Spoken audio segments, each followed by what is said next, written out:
ძალიან მაგარ ადგილას ვართ. მზიანი ამინდია, გარემო იდეალური და როგორ დაიწყო ახაურობის ყოფა ამ ყველაფერზე მოგვიყვება წერალი დათო ტურაშვილი. თემით წინანდლის ევროპული ისტორია და მენეჯმენტი. გთხოვთ. გამარჯობათ ყველას მოგესალმებით. ძალიან მიხარია რომ ესე იგი მიუხედავად ჩვენი ძირითადი თემისა გვაქვს დრო და საშუალება რომ ლიტერატურაზე და ისტორიაზეც ვისაუბროთ. ეს ძალიან მახარებს, იმიტომ რომ ასეთი გადასარევი მწერალი იყო კარლ ჩაპეკი, შეიძლება იცით, ჩეხი მწერალი, მაგრამ ქართველებისთვის კარგად ნაცნობი, იმიტომ რომ მისი მოთხრობის მიხედვით გადაღებული ფილმი ყველას გვაქვს ნანახი, რეკორდი ქვია, სამეგრელოში ხდება, გენიალური ფილმია, გურამ პატარაემ გადაიღო, მაგრამ სინოში ჩეხური ამბავია. და ეს კარლ ჩაპეკი ამბობდა, რომ რა სფეროში უნდა მოღვაწეობდეს ადამიანი, ესე იგი რა პროფესიისაც არ უნდა იყოს, მაინც ყველა პროფესიაში, ყველა სამსახურში, ყველა სფეროში ადამიანისთვის ლიტერატურა არის ყველაზე მნიშვნელოვანი, იმიტომ რომ ის თვლიდა, რომ მეც ვეთანხმები, რომ ყველგან სადაც ადამიანს ესაჭიროება კრეატიულობა, ანუ შემოქმედებითი მიდგომა, ყველგან ყველაზე დიდი საზდო, ყველაზე დიდი ხელშემწყობი მისი შემოქმედებითი უნარის განვითარებისთვის არის ლიტერატურა. მეც ასე ვფიქრობ, რომ წიგნი და ლიტერატურა უალტერნატივოა ამ მხრივ და ძალიან მინდა დიდი მადლობა უთხრა პირველ რიგში ამ ორგანიზატორებს, ესე იგი ადამიანებსაც სრული გაუჩნდათ, რომ დღეს ლიტერატურაზეც ვისაუბროთ და ისტორიაზეც. დიდი მადლობა მინდა უთხრა ამ ადგილის ავტორებს. ეს არის მართლაც ყველაზე ისტორიული ადგილი, ყველაზე ევროპული ადგილი ალბათ საქართველოში და მე მგონი გვექნება დრო, რომ ესე იგი ცლად ამის დრო არ გვექნება რასაკვირველი, მაგრამ გარკვეული დრო გვექნება, რომ ავხსნათ ზუსტად რა მოხდა სინამდვილეში აქ დაახლოებით 200 წლის წინ. დიდი მადლობა კომპანიას, რომელმაც ეს ადგილი დაგვიბრუნა. თუ ნამყოფი ხართ აქ თუნდაც 10 წლის წინ, ვერ იცნობდით, ვერ წარმოიდგენდით, რომ ასეთი რამ მოხდებოდა. მინდა გიორგი რამიშვილს მადლობა უთხრა, ვინცაც ასეთი სრული გაუჩნდა და ეს ადგილი აქცია ნამდვილ 64-ეთ, ვინც მოასწარით.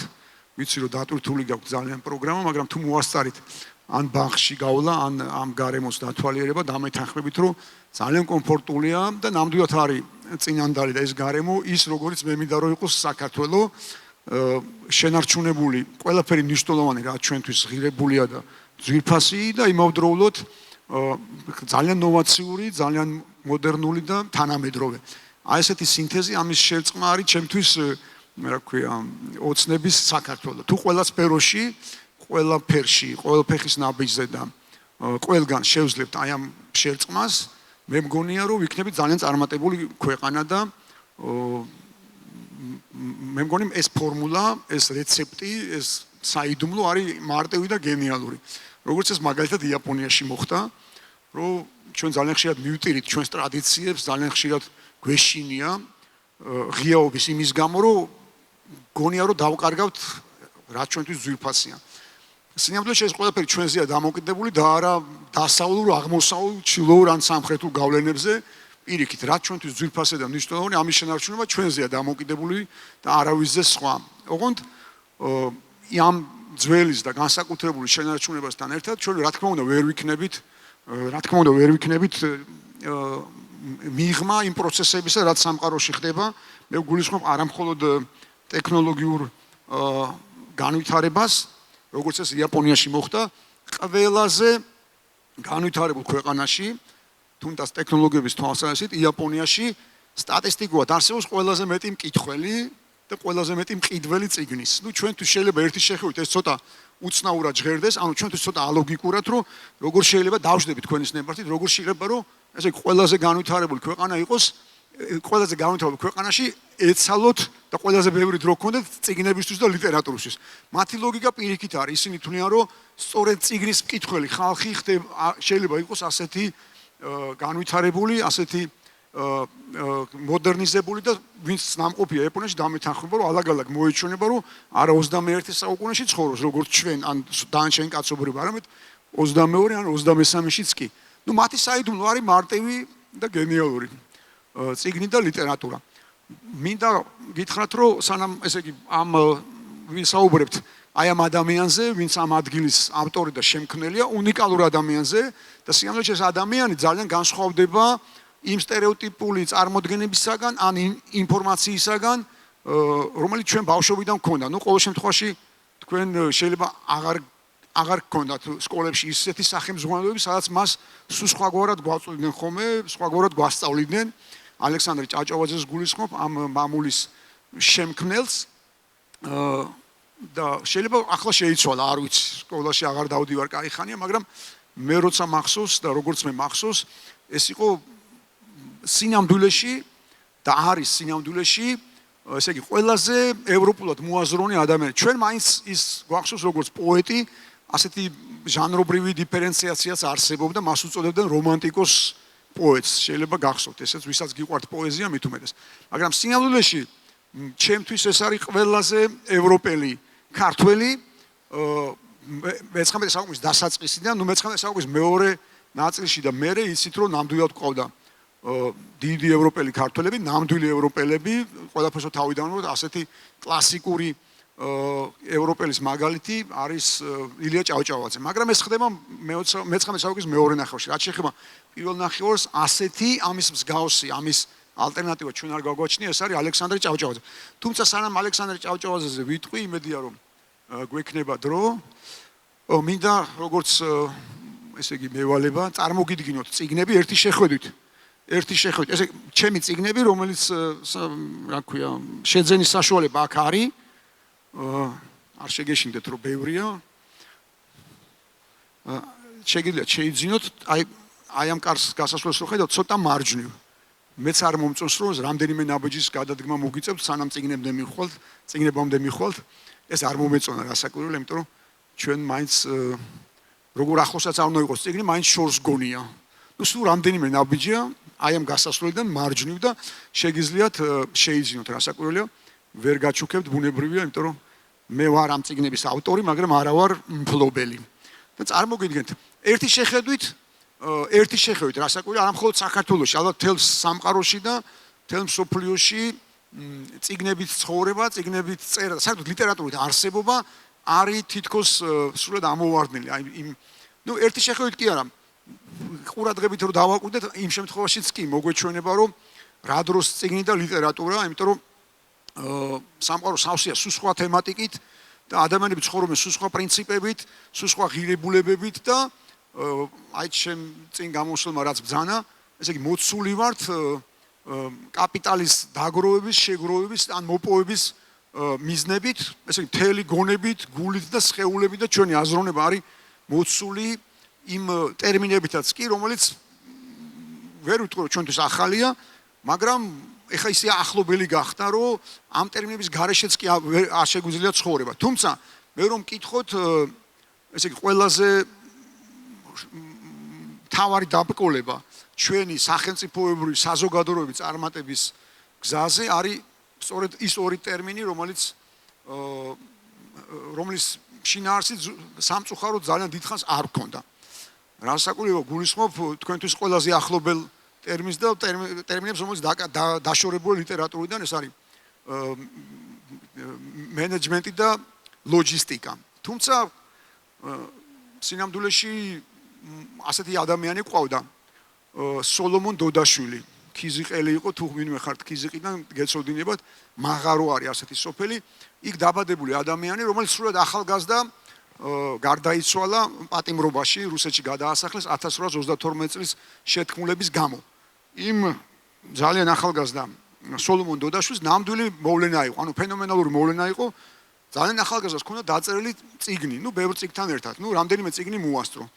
ერქვა ლოგიკის სახელმძღვანელო, ანუ მე-19 საუკუნის პირველ ნახევარში ლოგიკის სახელმძღვანელო ჩვენ უკვე გქონდა. უბრალოდ ისე მოხდა, რომ ძალიან დიდხანს არ ვიყენებდით და დღემდე არ ვიყენებთ და დღემდე ვართ ქვეყანა, სადაც ესე იგი ყველაზე მეტად სისუსტეს ვავლენთ მენეჯმენტში, ანუ ორგანიზებაში. მე ხუმრობ ხოლმე და რა თქმა უნდა, ამ ხუმრობაში არის სიმართლის მარცვალიც, რომ ყველაზე კარგად ორგანიზება, რიციც გამოგვდის ქართველებს, არის ჯვარი აქაურობას და ქელეხის სუფრა და ამას აქვს თავისი ახსნა. მე დიდხანს ვიფიქრე, ეთქობა არ მეყო ჭკუა რომ მალე მიუხვდარიყავი რაში იყო საქმე, დიდხანს ვიფიქრე და ამოვხსენი, ჩემი სუბიექტური ამოხსნა მაქვს, რატო ხდება რომ არაფერს ისე ქართველები არ ვექცევით, არაფერს ისე სერიოზულად, გულდასმით, პასუხისგებლობით და გულისყურით და პროფესიონალურად, როგორც ქელეხის სუფრას. როგორც ჩანს და შეიძლება ამაში მართალი ვიყო, როგორც ჩანს იმის გამო რომ ჩვენი ქვეყანა დიდხანს იყო დაპყრობილი და იმის გამო რომ ჩვენ არ ქონდა ჩვენი წესებით ცხოვრების საშუალება, დრო და პირობები და ჩვენ დიდხანს ცხოვრობდით სხვისი კარნახით, სხვისი კანონებით, ჩვენ რასაც ვუწოდებთ ოქროს ხანას და რაც ჩვენთვის ყველაზე ძვირფასი პერიოდია, თითქმის 1 საუკუნე, ანუ 100 წელი დავით აღმაშენებლიდან თამარ მეფემდე. დანარჩენი პერიოდი თითქმის ვარ დაპყრობილები და სხვისი წესებით ვცხოვრობთ. ანუ ცხოვრების წარმართვა, ანუ ცხოვრების ორგანიზება და მენეჯმენტი მარტივად რო ვთქვათ და თანამედროვე ტერმინი, ეს არ იყო ჩვენი გადასაწყვეტი. ერთ-ერთი რისი მენეჯმენტიც იყო ჩვენი ამოსარჩევი და ჩვენ შეგვეძლო ამის ორგანიზება, ეს იყო ჩვენი სიკვდილი. ანუ სანამ ცოცხლები ვიყავით, ჩვენ ყველა დამპყრობლისთვის ვიყავით პრობლემა, მაგრამ როცა ვკვდებოდით, არაფერში აღარ ერეოდა დამპყრობელი. ყველაფრის სრულად თავისუფლები ვიყავით ქელეხის ორგანიზებაში. ამიტომ მთელი ჩვენი ენერგია, მთელი ჩვენი ნიჭი კარგად ორგანიზებულობის მიმართული იყო. ეს ძალიან უცნაურია, მაგრამ საკმაოდ ლოგიკურია, რასაც ვამბობ და თუ ვინმეს აქვს სხვა აზრი, რასაკვირველია გვექნება დრო და შეგვიძლია ვისაუბროთ. მაგრამ ფაქტია, რომ არსად ასე ძალიან დიდხანს, ყოველ შემთხვევაში საუკუნების მანძილზე ქართველები არ არიან ასეთი ორგანიზებული, როგორც სიკვდილთან დაკავშირებულ რიტუალებში. სიცოცხლეს ყოველთვის უყურებდით ძალიან ზედაპირულად და სიცოცხლის ორგანიზებულობა ყოველთვის გვიჭირდა. ერთი შეხედვით, ეს რატომ მახსენდება, რომ ერთი შეხედვით ლიტერატურას არანაირი კავშირი არ აქვს ამ მიწიერ მენეჯმენტთან, ამ მიწიერ თემატიკასთან, როგორც ბევრ პოეტს და მწერალს გონია, მაგრამ მე რომ მკითხოთ, მე თუ მკითხავთ, ხო, გასაგებია, მე ძალიან კარგად მესმის, რომ არ შეიძლება ესე იგი იმის ღია კონკურენციის პირობებში ლიტერატურა იყოს, გასაგებია, არ შეიძლება, მაგრამ მე მაინც მგონია, რომ ესე იგი ლიტერატურას ისე როგორც ყველაფერს, ყველა პროდუქტს თუ ასე მიუდგებით, ჭირდება რასაკვირველია, ყველაფერს თავი დამოვოთ რეკლამა და სწორი წარმართვის შემთხვევაში, პროცესების სწორი წარმართვის შემთხვევაში, წიგნიც კი შეიძლება ადამიანმა განიხილოს როგორც პროდუქტი, როგორც მოხმარების საგანი, რომელსაც თავის ყიდველი ყიდველია.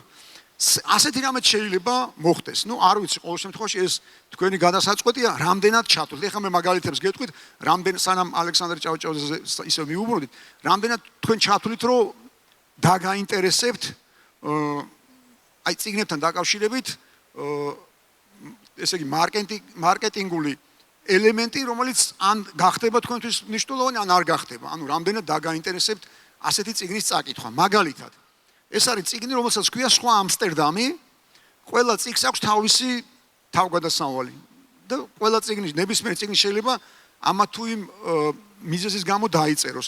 ეს წიგნი დავწერე ერთადერთი წინადადების გამო, ერთი ბებიაჩემის უწყინარი წინადადება აღმოჩნდა ჩემთვის ამ წიგნის სტიმული. ანუ რატო დავწერე ეს წიგნი? ეს არის ბაბუაჩემი იყო, ანუ დედაჩემის მამა იყო მეორე მსოფლიო ომის მონაწილე და ბავშვობიდან მე აღმოჩნდა ტყვეობაში, იცით ალბათ, რომ ძალიან ბევრი ქართველი იყო ტყვეთ მეორე მსოფლიო ომის, მათ შორის ბაბუაჩემის. და ბავშვობიდანვე მესმოდა დედაჩემის ვერსია, რომ რას აკეთებდა მეორე მსოფლიო ომში. ესე იგი, იბრძოდა ფაშისტურ გერმანიას და აღმოჩნდა საკონცენტრატო ბანაკში და მე გაიქცა და აღმოჩნდა ჰოლანდიაში და ამსტერდამში. მამაჩემის ვერსია იყო საპირისპირო. ბავშვობიდან მესმოდა, რომ ბაბუაჩემი ებრძოდა არა ფაშისტებს, არამედ საბჭოთა ხელისუფლებას, არ უყვარდა ბოლშევიკები და კომუნისტები და ომი რო დამთავრდა მეორე მსოფლიო ომი, ესე იგი 11 წელი გაატარა პატიმრობაში ციმბირში. ანუ უთიად გამობრიცხავი ორი ვერსია მესმოდა ბავშვობიდან. და ესე იგი ერთხელ ვკითხე ბებიაჩემს, ანუ ბაბუაჩემის მეუღლეს, რომ ვინ იყო მართალი, დედაჩემი თუ მამაჩემი.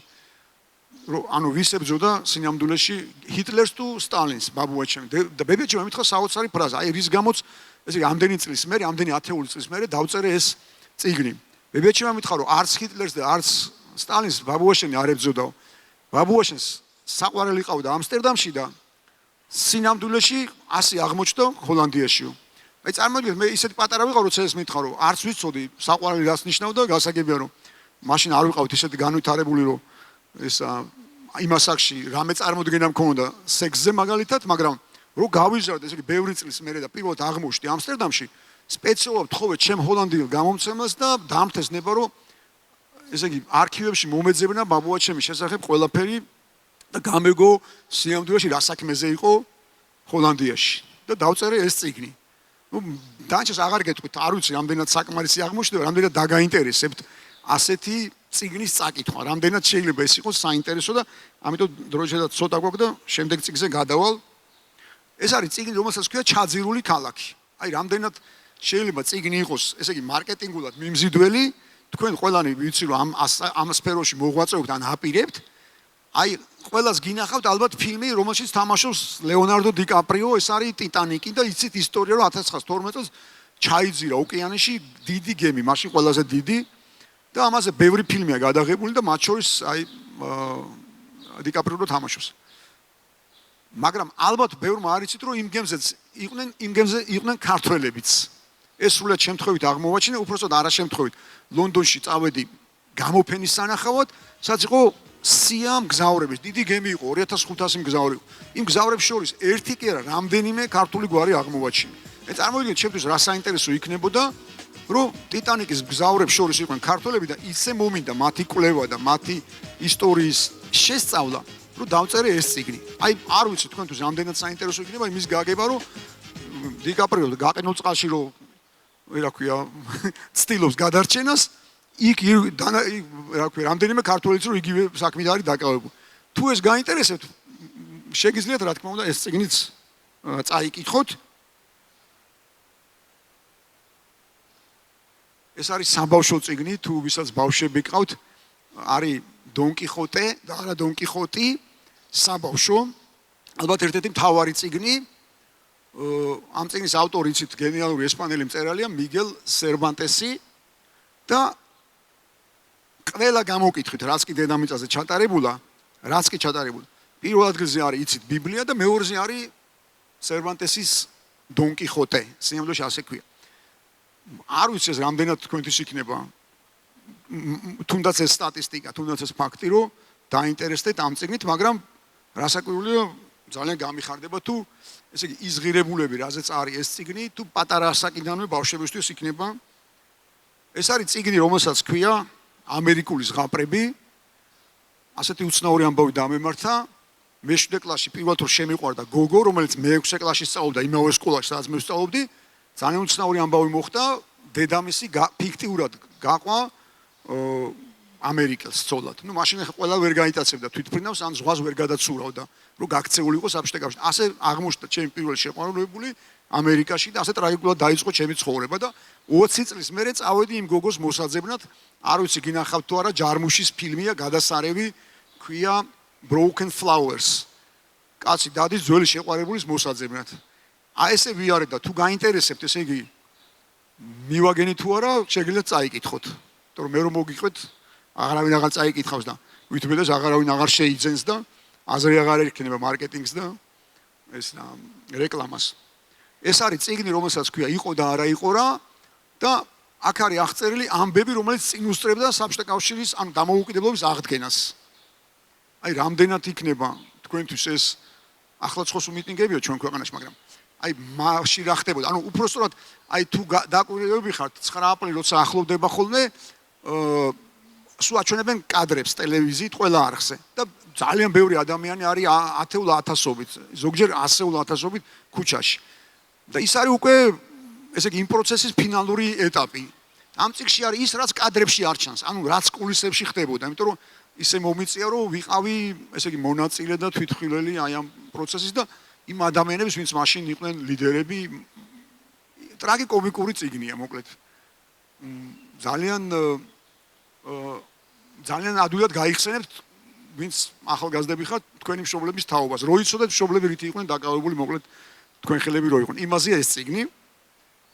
ეს არის წიგნი, რომელიც ალბათ რეკორდსმენია და არის თარგმნილი 17 ენაზე და არის ტრაგიკული ისტორია, ესე იგი ადამიანებს 1993 წელს გაიტაცეს თვითმფრინავი და უბრალოდ ვერ გაიტაცეს და დასაჯეს, მაშინ იყო სიკვდილით დასჯა და ესე იგი როცა ამ წიგნს წერდი და ვიკვლევდი, აი წარმოვიდგინეთ, ესე იგი რამდენად შეიძლება იყოს ეს წიგნი თქვენთვის საინტერესო. ეს აღმოჩნდა 45 შემთხვევა, როცა საბჭოთა საქართველოსთან გაიტაცეს თვითმფრინავი.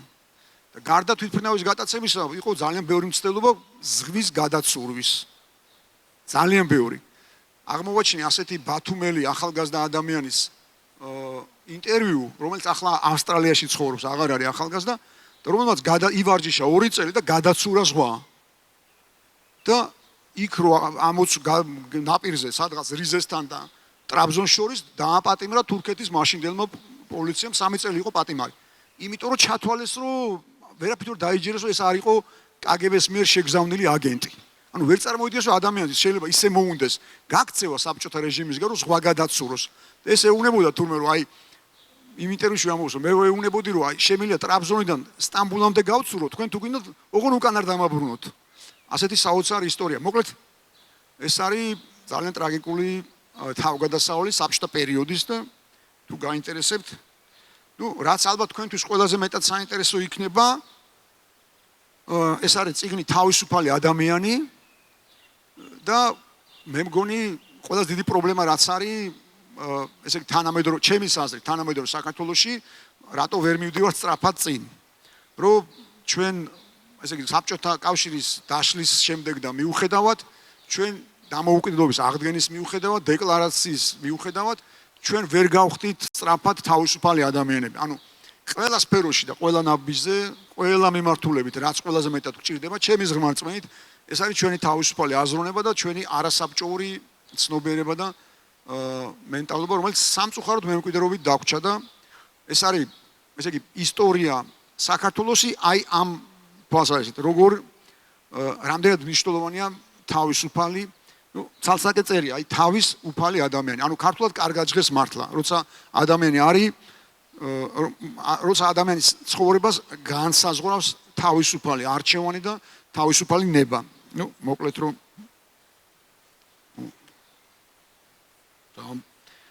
ეს არის წიგნი, რომელსაც ქვია ტიბეტი არ არის შორს და თუ ვერ მოხვდებით ტიბეტში, ძალიან რთულია იქ მოხვედრა, შეგიძლიათ ეს წიგნი წაიკითხოთ და ამით ვერ დაგმაყოფილდებით, რა თქმა უნდა, მაგრამ შეიძლება პირიქით ძალიანაც მოგიდეთ ტიბეტის ნახვა, მაგრამ თუ გეზარებათ მოგზაურობა, ქართველების დიდ ნაწილს არ უყვარდა მოგზაურობა, საუკუნეების მანძილზე მოგზაური არ უყოლია ბევრი მიზეზის გამო.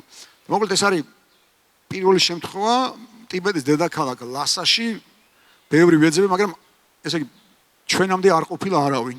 ასე რომ პირველი ხელიდან, როგორც რა ქვია, ამბობენ ხოლმე საქართველოში შეგიძლიათ გაიგოთ რა ტიპის ქვეყანა ტიბეტი და რატო გავს ხევსურეთს სხვათა შორის და ეს არის წიგნი, რომლის დაწერაც მინდოდა გამეგო, ესე იგი ყველაზე წარმატებული, აი რა სემინარიც არ უნდა ჩავატაროთ, ხო, რამდენიც არ უნდა ვილაპარაკოთ, მაინც ფაქტებით და ისტორიოგრაფიის მიხედვით ყველაზე წარმატებული ქართველი არის დავით აღმაშენებელი. და ძალიან მინდოდა გამეგო, ესე იგი 16 წლის ბიჭი იყო, რომ გამეფთა. თინეიჯერი ჩვენ როგორც ვამბობთ ხოლმე, სულხან საბა სხვა იმას ხმარობს, რა ქვია, შესატყვისებს, მაგრამ დამკვიდრდა თინეიჯერი. აი თინეიჯერი 16 წლის ბიჭმა ახლა დააკვირდით ხოლმე თინეიჯერებს. როგორ შექმნა ყველაზე წარმატებული სახელმწიფო. ანუ მანამდე და მე ასეთი რამე ჩვენ არ ვქონია. და მინდოდა გამეგო ამ ბიჭის, ამ თინეიჯერის ისტორია. ამიტომ დავწერე ეს წიგნი. თქვენს თუ დაგაინტერესებთ, ესე იგი რა არის ჩვენთვის მართლა, ხო იცით, ანუ სადღეგრძელოების მიღმა რა არის, თორე სადღეგრძელოების ალბათ ტონობით გვაქვს დალეული საქართველოში ჩვენი წინაპრების და როგორც ხდება ხო, მაგრამ სინამდვილეში რატო გვინდა და რა გვინდა, როცა ვამბობთ, რა ქვია, გაბწყინებულ და აყვავებულ საქართველოს როცა ლაპარაკობ. აი სინამდვილეში რას გულისხმობთ, ამის გაგება მინდოდა, როგორი შეიძლება იყოს ჩემთვის საქართველო მომავალში, ოღონ წარსულის გათვალისწინებით. აი ამაზე არის ეს წიგნი და დარჩა ერთი წიგნი, ეს არის რადგან კახეთში ვარ და რადგან ამაზე მომიწევს საუბარი, ეს არის ქართული ღვინის ისტორია. ესე იგი არგუმენტები რატო ვთვლით, რომ ჩვენ ვართ ღვინის სამშობლო საქართველო. ანუ რატო გვჯერა, რომ სწორედ ჩვენთან მოხდა, ესე იგი ველური ვაზის კულტივირება, ანუ ისა კულტურულ ვაზად გადაქცევა და რატო გვჯერა, რომ ჩვენ მივიღეთ პირველად ღვინო და მე თემ სოფლიოს ვაჩუქეთ და მთელ სოფლიოს გაუნაწილეთ ეს დიდი საჩუქარი. სინამდვილეში ესე იგი მეც აბსოლუტურად ვეთანხმები, აქ ბევრი არგუმენტებია და თუ წაიკითხავთ, თქვენ თვითონ ნახავთ, მაგრამ სინამდვილეში უნდა ვაღიაროთ, რომ ჩვენ არ ქონდა რასაკვირველია არ ქონდა თანამედროვე გაგებით ევროპული ორგანიზება შრომის ნაყოფის და შესაბამისად ჩვენი წყაროების მიხედვით ჩვენ ვართ ძალიან ესე იგი ძალიან დიდი საგანძურის მქონე ხალხი მაგალითად თანამედროვე სირია რა თქმა უნდა არტოვებს ასეთ შტაბეჭდილებას, მაგრამ როცა ასურეთი იყო დიდი და ძლიერი იმპერია, იყო ძალიან სასტიკი დამპყრობელი და იმდენად სასტიკი, რომ ხარკს ყველას ახდევინებდნენ ოქროთი. შეიძლება იცით ეს. ჩვენ ვიყავით გამონაკლისი, ანუ ჩვენი წინაპრების ქვეყანა იყო გამონაკლისი, რომელიც ხარკს იხდიდა არა ოქროთი, არამედ ღვინით. ანუ ჩვენი ღვინო მარტივად რო ვთქვათ, ოქროთ ფასობდა. აი ასეთი საამაყო წარსულის მიუხედავად ჩვენი ისტორიოგრაფიის მიხედვით და არა მარტო ჩვენი წყაროების მიხედვით, ესე არა ქართული წყაროების მიხედვით, მაინც ვერ ვხედავთ კარგად, როგორ ხდებოდა ამ ღვინის, ანუ ამ დიდი საჩუქრის გამოყენება და სწორად წარმართვა და სადაც ეს ძალიან კარგად ჩანს, სადაც მოხდა გარდატეხა, ეს არის სწორედ ის მამული, სადაც ჩვენ ახლა ვიმყოფებით და ეს არის ადამიანი, რომელსაც თქვენ ახლა ეკრანზე ხედავთ, ალექსანდრე ჭავჭავაძე. მასთან არის დაკავშირებული სინამდვილეში ეს დიდი ცვლილება, ეს არის ადამიანი, რომელმაც სხვათა შორის პირველმა საქართველოში დაიწყო მაგალითად არა მხოლოდ ორგანიზება მეურნეობის, მევენახეობის და მეღვინეობის ისე წარმართვა, როგორც ესე იგი ამ დამოუკიდებლობის აღდგენის შემდეგ ისევ დავიწყეთ. არამედ იყო ადამიანი, რომელიც მაგალითად პირველმა ჩამოასხა ბოთლში ღვინო. ჩვენ რო იცოდეთ, მანამდე ბოთლში ღვინო არ ქონდა. აი აქ თქვენ არ ვიცი გექნება თუ არა დრო ან შედის თუ არა თქვენს პროგრამაში ექსკურსია, მაგრამ აქ არის უნიკალური საცავი. ჯერ კიდევ ალექსანდრე ჭავჭავაძის დროინდ, ანუ მე-19 საუკუნის პირველ ნახევარში შექმნილი საცავი, ღვინის საცავი და მარანი, მარტივად რო ვთქვა, სადაც ახლაც კი ინახება 1841 წელს ჩამოსხმული ბოთლში ჩასხმული საფერავი. რო იცოდეთ, მაინც უნიკალური სანახაობა არის. ვინ იყო ალექსანდრე ჭავჭავაძე? მინდა გითხრათ, რომ ვისარგებლო ამ შემთხვევით, გარდა იმისა, რომ ბავშვობიდან ყველა ვიცით, რომ ის არის შესანიშნავი ლექსების ავტორი, შესანიშნავი პოეტი, თავის ცხოვრებაში ის ვერ მოესწრო წიგნის გამოქვეყნება სხვათა შორის, მაგრამ ძალიან პოპულარული იყო როგორც პოეტი, იმიტომ რომ მაშინ ასე ხდებოდა, გასაგებია რომ ქართულად აკრძალული ჰქონდა, ესე იგი რუსეთის იმპერია აღმოჩნდა პირველი დამპყრობელი, ვინც აგვიგზალა ქართულად, არა მხოლოდ ლაპარაკი, ლოცვა, რა ქვია, წერა და ასე შემდეგ, ეკლესია გააუქმა, არამედ ის იყო პირველი ქვეყანა, სადაც რა თქმა უნდა ქართული ენა გახდა საოჯახო, იქცა საოჯახო ენად. შესაბამისად, ქართულად მისი წიგნის გამოცემა იყო შეუძლებელი და ის ვერ მოესწრო თავის ცხოვრებაში, მაგრამ ძალიან პოპულარული იყო მისი ლექსები და იმდენად პოპულარული, ძალიან ბევრი სიმღერა იყო შეთხზული. ის სიმღერები დაიკარგა ეხლა რა თქმა უნდა, მაგრამ მე-19 საუკუნის პირველ ნახევარში 1846 წელს გარდაიცვალა ალექსანდრე ჭავჭავაძე. პირველ ნახევარში ის იყო ძალიან პოპულარული ავტორი და მისი ლექსების მიხედვით შეთხზულ სიმღერებს ვღეროდა მთელ საქართველოში, არა მხოლოდ აღმოსავლეთში. ის დაიბადა ალბათ ყველაზე წარჩინებულ ოჯახში, მაშინდელ ოჯახში. მისი მამა იყო ადამიანი, ვინც ერეკლე მეორემ გააგზავნა, ესე იგი ხელმოსაწერად გეორგიევსკის ტრაქტატზე 1793 წლის 24 ივლისს გარსევან ჭავჭავაძემ მამამისმა და იონე ბატონიშვილმა, იონე ბაგრატიონმა მოუაწერეს ხელი აი იმ ისტორიულ ხელშეკრულებას გეორგიევსკის ტრაქტატად წოდებულ, სადაც თუ არ ჩავთვლით ორ საიდუმლო მუხლს, ცუდი არაფერი არ ეწერა. სინამდვილეში ჩვენ ნამდვილად ასე მივმართეთ, ძალიან ხშირად წამოგვაძახებს ხოლმე ჟირინოვსკი ყავთ ასეთი პოლიტიკოსი რუსები ქართულებმა თვითონ გთხოვეს, ნამდვილად გთხოვეთ ჩვენ, მაგრამ ჩვენ გთხოვეთ დახმარება, თანადგომა და მეგობრობა და არა ძალადობა, დაჩაგვრა და იმის წართმევაც, რაც საუკუნეების მანძილზე ვინ არ ჩნობით, პირველ რიგში სახელმწიფოებრებს. ჩვენ მანამდე სახელმწიფოება არავინ არ წაგვართვა, ისე როგორც ეს რუსებმა გააკეთეს. აი მამამისი აღმოჩნდა ადამიანი, აი ეს გახლავთ გარსევან ჭავჭავაძე, ალექსანდრე ჭავჭავაძის მამა, აშკარად ალექსანდრე ჭავჭავაძე გაცილებით კარგად გამოიყურება ვიდრე გარსევან ჭავჭავაძე ხედავთ ალბათ ძალიან საეჭვო თმის ვარცხნილობით იმიტომ რომ ასეთი თმის ვარცხნილობა არც ერთ ქართველს არ ქონია ეს იყო პირველი ქართველი ვინც ასეთი დააბრუნეს რუსეთიდან და ალექსანდრე ჭავჭავაძე წარმოიდგინეთ იყო დაიბადა პეტერბურგში დაბადებული და იყო ნათლული ეკატერინესი დიდი ეკატერინესი რუსეთის უზარმაზარი რუსეთის იმპერიის მაშინდელი მმართველის და მასთან ერთად ალექსანდრე პირველი რომელიც ჯერ არ იყო იმპერატორი წარმოიდგინეთ ესე იგი ორი ყველაზე მთავარი და მნიშვნელოვანი ადამიანის ნათლული იყო და საქართველოში დაბრუნების შემდეგ როგორც კი დაბრუნდა იცით რომ ქართლ კახეთი 1801 წელს როგორც სამეფო გააუქმეს რუსებმა ერეკლეს ყავდა 23-24 შვილი ესეც არ არის დადგენილი სამწუხაროდ ყველა შვილი გაქრა ანუ ან გადაასახლეს ან მოკლეს მოკლედ ტახტის მემკვიდრეობა დაირღვა და საქართველოს ესე იგი სახელმწიფოებრობა შეწყდა რამდენიმე ატრიბუტი გაქრა და მათ შორის სამეფო ტახტი და ერეკლე მეორის შვილი გიორგი მე-12 ან მე-13 როგორც პლატონ იოსელი უწოდებს აღმოჩნდა უკანასკნელი მეფე. მას შემდეგ გააუქმეს ტახტი და უკან დაბრუნდნენ საქართველოში ალექსანდრე, ესე იგი 1801 წელს ეს ამბავი მოხდა ალექსანდრე იმპერატორის მანიფესტით და წარმოიდგინეთ ესე იგი იმპერატორის ნათლული, ესე იგი ყველაზე დაახლოებული ოჯახის მემკვიდრე რუსეთთან ყველაზე პრორუსული ოჯახში დაბადებული და გაზრდილი ქართველი პოეტი ალექსანდრე ჭავჭავაძე 1804 წელს როგორც კი დაიწყო აჯანყება თიულეთის ეგრეთ წოდებული თიულეთის აჯანყება ამ პატარა ბიჭმა 17 წლის იყო მაშინვე მიიღო მონაწილეობა აი წარმოგიდგენთ ესე იგი რა სწრაფად გამოამჟღავნა რუსეთის იმპერიამ ყველაზე საშინელი ესე იგი თვისება და სასტიკი წესები და სასტიკი მოპყრობა საქართველოს სადმიდან. ნუ ამ შემთხვევაში ქართკაკიხზადმე რომ ეს ბიჭი 17 წლის ალექსანდრე ჭავჭავაძე ყველაზე პრორუსული ოჯახში დაბადებული და გაზრდილი აღმოჩნდა ყველაზე რადიკალურად დაპირისპირებული ისე რომ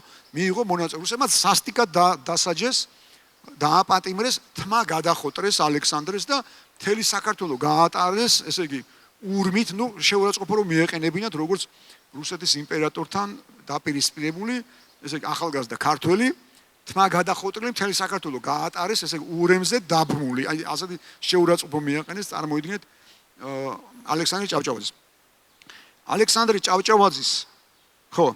ალექსანდრე ჭავჭავაძის დედა გახლდათ ეს არის ალექსანდრე ჭავჭავაძის დედა ავალიშვილი იყო მარიამ ავალიშვილი მაგრამ უწოდებდნენ ანუ შეიძლება მაიას ეძახდნენ აი ეს მამული სადაც ახლა ჩვენ ვიმყოფოდით არის გარსევან ჭავჭავაძის ანუ ეს დიდი მამულები გაცილებით მეტი მამული ქონდათ ვიდრე ახლა წინანდლის მამული გულისხმობს და ესეც მისცა გასაგებია ერეკლე მეფის დამსახურებით აღმოჩნდა ესე იგი ამხელა მამულის მფლობელები გარსევანი და მისი ოჯახი ნუ მე მემკვიდრეობით ერგო რასაკვირველია ალექსანდრე ჭავჭავაძე მარიამ ავალიშვილის ძმა როიცოვეთ იყო უნიკალური მოვლენა გიორგი ავალიშვილი მწერალი და დრამატურგი და ერთ-ერთი მოგზაური სხვა შორის ჩვენ მოგზაურები იშვიათად ყავდა თუ ნამყოფი ხართ ძალიან საინტერესო ადამიანი იყო თუ ნამყოფი ხართ სახელმწიფო მუზეუმში ახლაც შეგიძლიათ ნახოთ მუმია ეგვიპტური მუმია რომელიც არის აი იმ კაცის მისი ძმის მისი არც ნახატი არსებობს პორტრეტი მიდოდა მეჩვენებდა მაგრამ არც ფოტო გასაგებია ფოტო რატო არ არსებობს მაგრამ არც პორტრეტი გიორგი ავალიშვილის რომელმაც იმოგზაურა ეგვიპტეში და ესე იგი კაიროდან წამოიღო მუმია და რა თქმა უნდა ყველგან სადაც აჩერებდნენ და იმიტომ რომ მუმია ასეთი ადვილი არ იყო რასაკვირველია ყველგან ეუნებოდა რომ ბებია ყავდა წაყვანილი პირამიდების სანახავად და გარდაიცვალა ხეოფსის პირამიდის ძირში დალიას სული და ასე რამდენი საზღვარი გამოიარა და ჩამოვიდა იმამდე რა ქვია საქართველოს და შეგიძლიათ ნახოთ ეს მუმია ახლაც ეს მისი დამსახურება მინდა ესე იგი გაჩვენოთ კიდევ ეს სამი ალექსანდრე ჭავჭავაძეს ყავდა 4 შვილი 3 ქალიშვილი შეიძლება გახსოვთ ეს ჩვენი ლიტერატურის ისტორიიდან ან სკოლის სახელმძღვანელოებიდან ესე იგი ულამაზესი 3 ასული ეკატერინა ჭავჭავაძე, ნინო ჭავჭავაძე იყო უფროსი, ეკატერინა ჭავჭავაძე და სოფიო იყო უმცროსი. ნუ კიდე ყავდათ ვაჟიშვილი დავითი და იმედია მოვასწრებთ მასზე საუბარს, იმიტომ რომ ესე იგი ალექსანდრე და მამა და შვილი რადიკალურად განსხვავდებოდნენ აი სწორედ იმით რაც მან შექმნა. ანუ ყველაზე ევროპული მამული ბაღი და გარემო, ესე იგი როგორ დაკარგა, ესე იგი მე-19 საუკუნეში როგორ გახდა ევროპელი ქართველი მისი შვილის სახით ყველაზე არაევროპელი და იმ პერიოდის ტიპიური ქართველი, რომელსაც ყველაფერი გაანიავა და ყველაფერი დაკარგა და იმედი ამის დროს გექნება რომ ესეც მოუყვება შევადაროთ. ეს იყო ოჯახი, სადაც მოხვედრას ესტრაფოდა ყველა ალბათ მაშინდელი არა მხოლოდ საქართველოს, რა თქმა უნდა, მთელი რუსეთის იმპერია, იმიტომ რომ მაშინაც ასე იყო, სხვა შორის ჩვენ კი გვიწოდებდნენ, იცით ალბათ რომ გვიწოდებდნენ სამხრეთის ციმბირს, არ ვიცი რატო გვიწოდებდნენ რუსები, გვთვლიდნენ ველურებად და სხვა შორის ესეც არ ვიცი რატო გვთვლიდნენ ველურებად და ჩვენი ენა იცით ალბათ რომ ესმოდათ როგორც ზაღლების ენა, ასე უწოდებდნენ ჩვენ ტკბილ ქართულს, რუსთაველი როგორც სულად გაუგებარი, ესე იგი რასმენა ქონდათ ასეთი მე-19 საუკუნის ქართველებს, რომ ისა რუსებს რომ ყეფად ესმოდათ ჩვენი ენა, მაგრამ რასაკვირველია მას შემდეგ რაც შემოვიდნენ საქართველოში, აღმოაჩინეს რომ ეს რასაკვირველია სხვა ხალხია და რასაკვირველია მათი ოჯახი იყო მთავარი ესე იგი მთავარი ცენტრი კულტურული, არა მხოლოდ ლიტერატურული. ეს არის მამული, სადაც ჩვენ ისტორიული მამული, სადაც მაგალითად პირველი როიალი საქართველოში აქ იდგა. პირველი ეტლი სხვათა შორის რა ქვია, ალექსანდრე ჭავჭავაძემ საფრანგეთიდან აქ ჩამოიტანა და ესე იგი ყველაფერი პირველი თითქმის რაც ესე იგი ევროპულ ცივილიზაციასთან გვაკავშირებდა, მათ შორის ვოლტერიანიზმი, ანუ ალექსანდრე ჭავჭავაძე გარდა თვითონ იყო პოეტი, პირველი მთარგმნელი, ანუ განმანათლებლობის შემომტანი იყო ასევე ალექსანდრე ჭავჭავაძე. მან თარგმნა და მისი თარგმანების გამო დაიწყო გავრცელება ესე იგი მე-18 საუკუნის ევროპულმა იდეებმა, ეს არის თავისუფლების, თანასწორობის და ასე შემდეგ. ანუ რასაც მე დაეფუძნა თანამედროვე ევროპული ცივილიზაცია და სულ მარტივად რო აგიხსნათ, რასაც ეფუძნება ამჟამადაც ევროკავშირი. ეს არის ალექსანდრე ჭავჭავაძის მიერ დაწყებული და ასე მოხდა, რომ ესე იგი ამ ევროპულ გზაზე მისთვის ყველაზე მეტად დამაფერხებელი ბარიერი აღმოჩნდა სწორედ რუსეთის იმპერია. ალექსანდრეს გაუმართლა იმ ხრივ, რომ ესე მაინც დედო ეკატერინეს ნათლული იყო, ის მალე გაათავისუფლეს პატიმრობიდან, დიდხანს არ მოუწია პატიმრობაში ყოფნა და სამხედრო სამსახური აირჩია და ამ სამსახურის გამო აღმოჩნდა, გახდა რუსეთის არმიის ოფიცერი და ერთი წელი გაატარა, იცით ალბათ რომ 1812 წელს იყო საფრანგეთის ომიც და აღმოჩნდა ერთი წელი გაატარა საფრანგეთში ალექსანდრემ, იქ შეისწავლა სხვათა შორის ეს შატოს ტიპის მამულები იქ აღმოაჩინა და ეს გამოცდილება, ანუ ის რაც იქ შეისწავლა, ეს ცოდნა შემდეგ რომ დააბრუნდა საქართველოში, მოახმარა ამ მამულის შექმნას და მის აღორძინებას, ანუ ევროპულად წარმართვას. მისი მთავარი მეკავშირეები აღმოჩნდნენ ესე იგი მისი ქალიშვილი გოგუები და არა ვაჟიშვილი. ახლაც ხშირად ხდება ხოლმე რომ თანამედროვე საქართველოში ძალიან ხშირად სამწუხაროდ ამის აღიარება გვიჭირს კაცებს, რაც აკვირელია, მაგრამ ქალები აღმოჩნდებიან ხოლმე უფრო პრაგმატულები, უფრო თანამედროვეები, უფრო გაბედულები, უფრო თამამები და ესე იგი ყველა პროცესში ლიდერები. ნუ სამწუხაროა ეს მეც მიჭირს ამის აღიარება როგორც მამრობითის ადამიანს, მაგრამ ნუ ეს არის ფაქტი, რომ ეს არ არის სხვადასხვა ახალი გამოგონება, ეს არ არის სიახლე და მე-19 საუკუნის დასაწყისშიც, ესე იგი ყველაზე ევროპელი ქართველის ალექსანდრე ჭავჭავაძის ყველაზე მთავარი მეკავშირეები იყვნენ მისი გოგუები და არა ვაჟიშვილი დავითი. და ნუ ისე მოხდა, რომ ჯერ კიდევ მე-19 საუკუნის პირველი ნახევარი იყო და ჯერ კიდევ ესე იგი ქალის წარმატებად ყველაზე მეტად ითვლებოდა მისი წარმატებით გათხოვება. ახლაც არის ხოლმე ისა შეკითხები გოგუებს უეკითხებიან, როდის უნდა გათხოვდე, ანუ რაღაც ასაკის მერე ეჩვენებათ, რომ დააგვიანეს გათხოვებით, ანუ ძალიან ბევრი ადამიანი დღემდე მხოლოდ გათხოვებას თulis ქალის წარმატებად საქართველოში და ნუ ასე მოხდა, რომ დარწმუნებული ვარ, რომ არა, ესე იგი მათი ნაადრევი ეს ნინო განსაკუთრებით, ანუ უფროსი ქალიშვილი ნინო ჭავჭავაძე ასე მოხდა, რომ აქ აღმოჩნდა აი ამ მამულში სწორედ ეხლა თქვენ რაც ნახეთ სასახლე ან გინახავთ, ხო? ეს არის რა თქმა უნდა რეკონსტრუქცია და ეს არის ბოლო ვერსია, ანუ მე-19 საუკუნის გვიანდელი ვერსიის კიდე გვიანდელი ეს განახლებული ეხლა მოხდა აგერ 10 წლის წინ. და ის ძველი სახლი, უბრალოდ სასახლე აღარც არსებობს. ნუ დიდი ხანია ესეც ცალკე ისტორია როგორ განადგურდა. მე დარწმუნებული ვარ, რომ ესე იგი რო არა ეს გარიგება სინამდვილეში გარიგება იყო, მიუხედავად იმისა, რომ პატარა გოგოს 16 წლის ნინო ჭავჭავაძეს მართლა შეუყვარდა რუსი პოეტი, დიპლომატი, დრამატურგი, მუსიკოსიც იყო, სხვათა შორის გრიბოიდოვი, ასეთი ავტორი, ადამიანი, რომელიც საქართველოს ჩამოვიდა როგორც დიპლომატი, მაგრამ სამწუხაროდ და სინამდვილეში გარდა დიპლომატისა სხვა დავალებებიც ჰქონდა, მაგრამ მე ძალიან კარგად მესმის, რომ ესე იგი 16 წლის გოგოს რატომ და როგორ უნდა შეყვარებოდა კაცი, რომელიც უკრავდა, რა ქვია, ლექსებს წერდა, ბევრი ენა იცოდა და დიპლომატი იყო და სიმპათიური იყო და ჩათვალა ალექსანდრე ჭავჭავაძემ, რომ კარგი ის იყო, რა ქვია, როგორც ამბობდა ხოლმე ბებიაჩემი ვარიანტი. თუმცა სხვა შორის ეკატერინე ჭავჭავაძე მთელი ცხოვრება ამტკიცებდა, რომ გრიბოიდოვს მე მოვწონდიო და მამაჩემ უბრალოდ ჩემი და მიათხოვა, რომ ისე მე მოვწონდიო და მე ყველაზე მეტად მაინტერესებს თუ გახსოვთ ასეთი გენიალური ფილმია ბაადურ წულაძის ფეოლა, სადაც იპოლიტე ხვიჩი ამბობს, მე ის სუსტები უფრო მაინტერესებსო და ამ სამ დამშორის ყველაზე ნაკლებად ლამაზი იყო ის სოფიო და ამიტომ მე ის სოფიოს ბედი ყველაზე მეტად მაინტერესებდა ყოველთვის, ხო და ეს სოფიო გაყვა ეკატერინე გაყვა სამეგრელოს მთავარს, იცით ალბათ დადიანის ცოლი გახდა და სხვა შორის აი როგორი გავლენა ჰქონდა ამ ევროპულ მამულს, რომ იქ მე ზუგდიდში თუ ბრძანდებით სამეგრელოდან ისით ალბათ რომ იქაც წალკოტი, იქაც ნამდვილი სამოთხე შექმნა ამ სამოთხის გავლენით და სხვა შორის ეხლა აღადგინეს აი სულ ახლახანს ის ბოტანიკური ბაღი, ნუ მთლიანად ვერ შეინარჩუნეს, გასაგებია ხა ბევრი დრო გავიდა და ეკატერინეს კიდე იმან უშველა, რომ მე სიძე ყავდათ ფრანგი და იმის გავლენაც ჰქონდათ. თუმცა აქაც დიდი გავლენა იყო ალექსანდრე ჭავჭავაძემ აი ამ მამულის შესაქმნელად, ანუ ამ ბაღის შესაქმნელად ევროპიდან ჩამოიყვანა, იმიტომ რომ ჩვენ ბაღის გამოცდილება არ გქონდა. გასაგებია რატო არ გქონდა, ხო? ისე როგორც სასახლის გამოცდილება არ გვაქვს, ხო?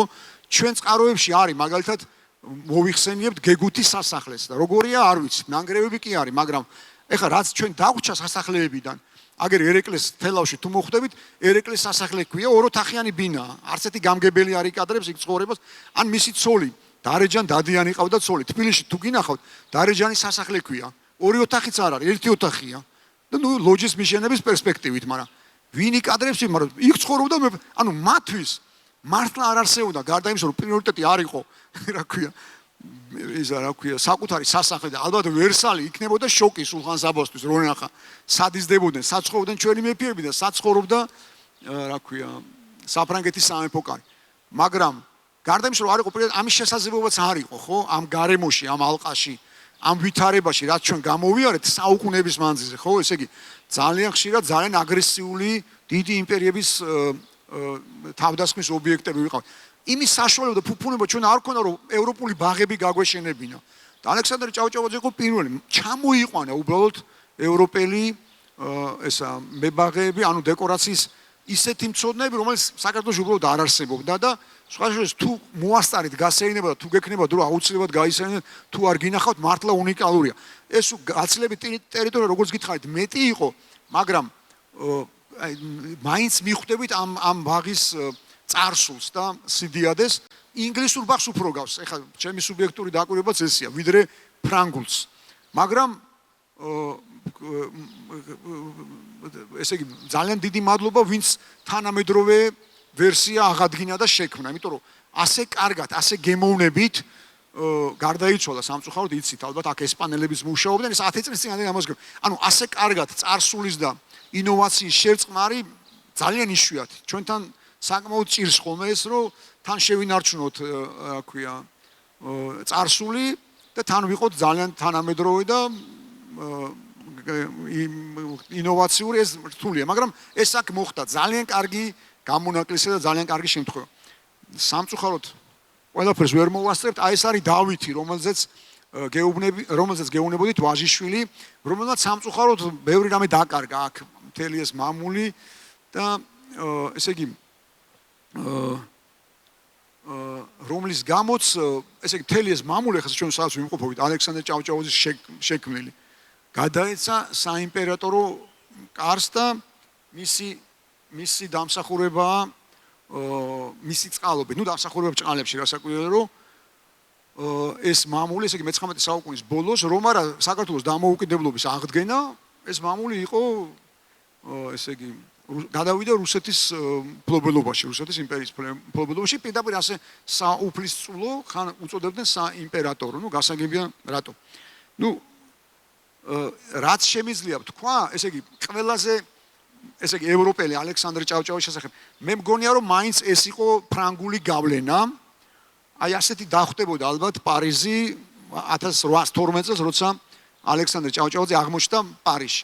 ყველაზე მეტად, ესე იგი, როგორ კარგადაც არ უნდა შევისწავლოთ ამ ბაღის, ან მისი სასახლეების ისტორია, როგორი ესე იგი ევროპული კვალი, როგორიც არ უნდა აღმოვაჩინოთ მის მეურნეობაში და მეღვინეობაში, მარანში და საცავში, რომელიც პირველი იყო საქართველოში ასეთი ტიპის, ანუ ევროპული, კონკრეტულად კი ფრანგული ტიპის. მაინც ყველაზე დიდი გავლენა საფრანგეთს და ევროპულ აზროვნებას ჰქონდა მის ტექსტებში, მის ფილოსოფიაში და ის იყო სრულიად ახალგაზრდა, როცა თარგმნა და შემდეგ ორიგინალური ტექსტის შექმნა, ორი ტექსტის შექმნა, ერთს ქვია ახლოვით განჩხრეკილი კაცი, სადაც ის მე-19 საუკუნის დასაწყისში ლაპარაკობს ისეთ თანასწორობაზე, ისეთ თავისუფლებაზე, რომელიც სრულიად უცხოა რუსეთის იმპერიისთვის და ასიახლობელი ხდება ევროპისთვის და კონკრეტულად საფრანგეთისთვის და საგანმანათლებლო პროცესი, რომელიც დაიწყო მაშინ საფრანგეთში და არა მხოლოდ საფრანგეთში, რასაკვირველია გავრცელდა ჩვენთანაც და ეს იყო ალექსანდრე ჭავჭავაძის დამსახურება, უბრალოდ რასაკვირველია მისი განხორციელება შეუძლებელი იყო 1832 წელს. ესე იგი კიდევ ერთხელ შეეცადნენ ქართველები, რომ რუსეთის იმპერიაზე უარი ეთქვათ და აერჩიათ ევროპული და ისტორიული გზა და სინამდვილეში ჩვენთვის ეს გზა არის არა ახალი ევროპული არჩევა, არამედ ძალიან ძველი, უბრალოდ დავიწყებული და მივიწყებული და სინამდვილეში როცა ვლაპარაკობთ ევროპაზე და ევროპულ ორიენტირზე, სინამდვილეში ვლაპარაკობთ და გულისხმობთ ქართულ წარსულს. იმიტომ რომ ეთნოგენეზისის თვალსაზრისითაც კი ჩვენ ვართ გაცილებით ძველი ევროპელები, ვიდრე ის ხალხი, ვინც ამჟამად ქმნის ევროკავშირს. მაინც რომ ვიცოდეთ, შეგიძლიათ გადაამოწმოთ თუ გონიათ რომ ვაჭარბებ. და ალექსანდრე ჭავჭავაძე 1832 წელს იცით ალბათ, შეიძლება ეს სკოლაში კიდე ისწავლება, რომ კიდევ ერთხელ შეეცადა, რომ საქართველოს გამოეხსნათ რუსეთის იმპერიისაგან და საქართველოს გამხდარიყო კიდევ ერთხელ ევროპული ისტორიული სამყაროს ნაწილი, ისევ იმ გზით წასულიყო, რა გზითაც სურდათ საუკეთესო ქართველებს მთელი საქართველოს ისტორიის მანძილზე, ვახტანგ გორგასლიდან მოყოლებული სხვადასხვა ერეკლეს ჩათვლით, მაგრამ ის შეთქმულებაც იცით ალბათ დამთავრდა წარუმატებლად და ესე იგი ალექსანდრე ჭავჭავაძე აღმოჩნდა ადამიანი, რომელიც ყველაზე სასურველი იყო ყველა შეთქმულისთვის. ანუ ესე იგი ყველამ 176 ადამიანი დააპატიმრეს მაშინ, ვინც იღებდა მონაწილეობას 176, ესე იგი რუსეთის იმპერიის წინააღმდეგ და ყველამ ესე იგი დაასახელა ალექსანდრე ჭავჭავაძე როგორც სასურველი სახელმწიფო ლიდერი. ანუ მონარქიის აღდგენაზე აღარ იყო ლაპარაკი, ევროპული ტიპის, ანუ რესპუბლიკური ტიპის სახელმწიფოებრებაზე იყო ლაპარაკი, თუ მოახერხებდნენ ესე იგი რუსეთის იმპერიისაგან გათავისუფლებას და ერთპიროვნად ყველა გამოკითხვით, ანუ ყველას აზრით ადამიანი, რომელიც უნდა ყოფილიყო იმ ზოგ წყაროში არის კანცლერიც კი, ნახმარი სიტყვა კანცლერი. ანუ იყო ალექსანდრე ჭავჭავაძე. მასზე დიდი ავტორიტეტი, როგორც ჩანს, მასზე უფრო საპატივცემულო რაც თავარია, მასზე სანდო პიროვნება, რომელიც იქნებოდა იმ ქართული სახელმწიფოს ლიდერი, უბრალოდ არ მოიძებნა მაშინდელ საქართველოში, მაშინდელ საზოგადოებაში და ალექსანდრე ჭავჭავაძე არის, ესე იგი, სამწუხაროდ ის შეთქმულებაც დამთავრდა ცუდად, ჩვენთვის ძალიან ცუდად და ტრაგიკულად. თუმცა სიმართლე რო გითხრათ, ქართულ ამბავს გავდა ეს შეთქმულებაც და მიუხედავად იმისა, რომ წარუმატებელი მცდელობა იყო, მაინც ისეთი კვალი იქონია, მაინც ისეთი კვალი დატოვა, ისევ დააპატიმრეს, რა თქმა უნდა, ალექსანდრე ჭავჭავაძე და სხვა შორის დაწერა, ამას ჩვენ არ გვასწავლდნენ ხოლმე სკოლებში. რაღაც ლექსებს გვასწავლდნენ. მან დაწერა იმპერატორის სახელზე, მაშინ უკვე ნიკოლოზ პირველი იყო, რუსეთის იმპერატორი, მან დაწერა ძალიან ვრცელი წერილი, თუ რატომ, ესე იგი მიუხედავად ყველაფრისა, რამდენჯერაც იყო ამის შემთხვევა, რატო იღებდა მონაწილეობას რუსეთის იმპერიის წინააღმდეგ ყველა აჯანყებაში და ყველა შეთქმულებაში ალექსანდრე ჭავჭავაძე, რომელიც იყო ეკატერინეს ნათლული და რუსეთის არმიის ოფიცერი, გენერალი იყო სხვათა შორის. წარმოგიდგენთ, გენერალი ალექსანდრე ჭავჭავაძე. და ეს არის ძალიან ვრცელი წერილი, ვრცელი განმარტება და ახსნა, როგორ ვთხოვეთ დახმარება და რა მივიღეთ სანაცვლოდ. როგორც ახლა ამბობენ ხოლმე, რა შეუკვეთეთ და რა ჩამოვიდა. სულ სხვა რამე შეუკვეთეთ რუსეთის იმპერიას და სულ სხვა რამე ამის ახსნა, ამის განმარტება აქვს დაწერილი ალექსანდრე ჭავჭავაძეს, ესე იგი დასაწყისიდანვე რუსეთ-საქართველოს ურთიერთობის ესე იგი 1832-მდე სანამ მიიღებდა, ესე იგი რატო გადადგა მერამდენეთ ეს ნაბიჯი ალექსანდრე ჭავჭავაძემ და კაცმა, რომელიც იყო ყველაზე წარმატებული, ესე იგი ფინანსურათაც ყველაზე მდიდარი, იმიტომ რომ იცით ალბათ რომ მემკვიდრეობით მამული და მიწა შეიძლება ბევრს ჰქონდა, მაგრამ ასე სწორად ორგანიზებული და წარმართვა ვერავინ ვერ შეძლო, ვერავინ. ასეთი ამბავი მოხდა, იცით რომ მე-19 საუკუნეში გამოდიოდა ილია ჭავჭავაძის ივერია გაზეთი და 1870-იან წლებში, არა, უпростоრად 60-იან წლებში რაფიელ ერისთავმა ჩვენმა ცნობილმა პოეტმა ასეთი ფელეტონი გამოაქვეყნა ახალი წლის საახალწლო, რომ რას ისტურებდით ქართველები ესე საახალწლოდ. ოღონდ ყველას მიმართავდა და შეგეძლო ლექსად გეპასუხა, შეგეძლო უბრალოდ წერილი გაგეგზავნა. ესე იგი, მთელი საქართველო იღებდა ამ გამოკითხვაში მონაწილეობას, ყველამ გააგზავნა ვინ რას ისურვებდა. ქართველებმა ისეთი რამე ისურვეს, რომ მერიდება და ვერ მოუყვები, იმიტომ რომ ზოგი შეიძლება არასრულწლოვანი იყოს და კახელებში პირველ ადგილზე გავიდა ერთი და იგივე სურვილი.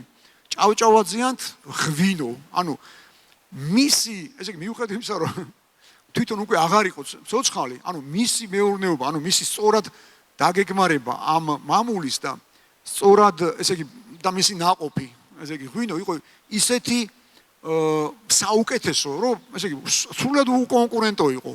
რომ ყველა კახელის ნატორა, მიუხედავად იმისა, რომ ყველას ჰქონდა, ხო, ისა რა, ქვევრიც, ვაზიც და ვენახის და ღვინოც, ყველა მაინც ოცნებდა, იმიტომ რომ ვისაც გასინჯული ჰქონდა, ესე იგი ყველაზე სწორად წარმართული პროცესის შედეგი და ناقოფი.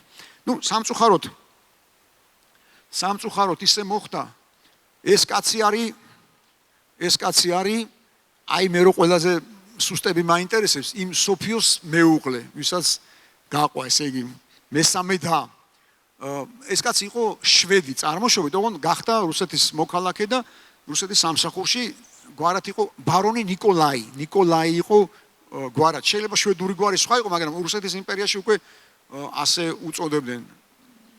ხო იცით, ჩვენს გვიცვლიდან გვარებს და დიდი შანსია რომ ჩვენს ქართველებსაც ასეთი ფოტოგრაფი ყავდა.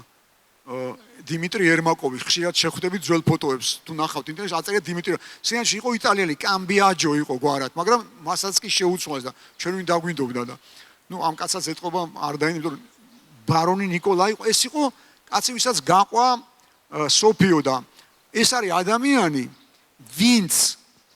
ვინც წაიკითხა ბატონყმობის გაუქმების ბრძანება, ესე იგი ალექსანდრე მეორე იმპერატორის ბრძანება, აი სადაც ახლა დგას პარლამენტი, ზუსტად მანდ იყო ღუნიბის მოედანი, ანუ გუნიბი, რუსული გავლენით გუნებს უწოდებდნენ, იქ წაიკითხეს ამ კაცმა, ესე იგი, მაინც ეთყობა როგორც ჩანს შვედი რო იყო, იმდენად იყო ამ თანასწორობის და ამ დიდი გათავისუფლების აქტის მომხრე, რომ თავის თავზე აიღო, იმიტომ რომ ვერ ბედავდნენ ამის წაკითხვასაც კი. ესე იგი, ჩვენთან ცოტა გვიან მოხდა. ეს ალექსანდრე მეორე, ვინც ესე იგი სანამ იმპერატორი გახდებოდა, სანამ უფლისწული იყო, საქართველოშიც არის ნამყოფი და სხვა შორის აი ჭავჭავაძეების მეორე შტუარი გულბაათ ჭავჭავაძე აქვე არის ძალიან ახლოს.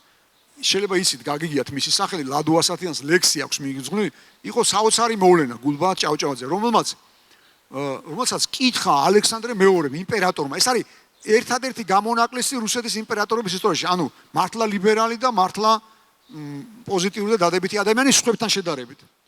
ამ ალექსანდრე მეორემ მკითხა ამ ჭავჭავაძეს რა არის ჭავჭავა იცოდა რომ ჭავჭავაძიან ღვინო იყო რა არის ამ ჭავჭავაძიან ღვინოს თავარი უპირატესობა და გენიალური პასუხი მიიღო ჭავჭავაძებისგან ეს ღვინო ყველას გვათანაბრებს სხვათა შორის გვათანაბრებს ანუ მართლა ხო ასე ხდება რომ შენ ვინც არ უნდა იყო ქართულ სუფრაზე როგორც კი მოხდები პირველი თუ არა მეორე ჭიქის მერე ყველანი თანასწორი და თანაბარი ხდებით ვინც არ უნდა იყო და ეს ისეთი ხო და ალექსანდრე მეორეს ურჩიეს რომ ამაზე იფიქრეო და ალექსანდრე მეორე მართლა უცნაური ისტორია რომ ესე იგი რო გახდა რო ხდებოდა იმპერატორი ანუ ინაუგურაციის ანუ მაშინ ეს ტერმინი არ იყო თანამედროვე ტერმინი რომ ინაუგურაციაზე დაპატიჟა ამ ჭავჭავაძეების ღვინო ჩაიტანეს რო იცოდეთ და მართლა ასე მოხდა რომ 1860 წელს გააუქმა ბატონყმობა ნუ ჩვენთან არ გაუქმნა იმიტომ რომ დაიგვიანა 1864 წელს გაუქმდა მაგრამ ეს ნამდვილად გააკეთა და ეს იყო ნამდვილად ჭავჭავაძების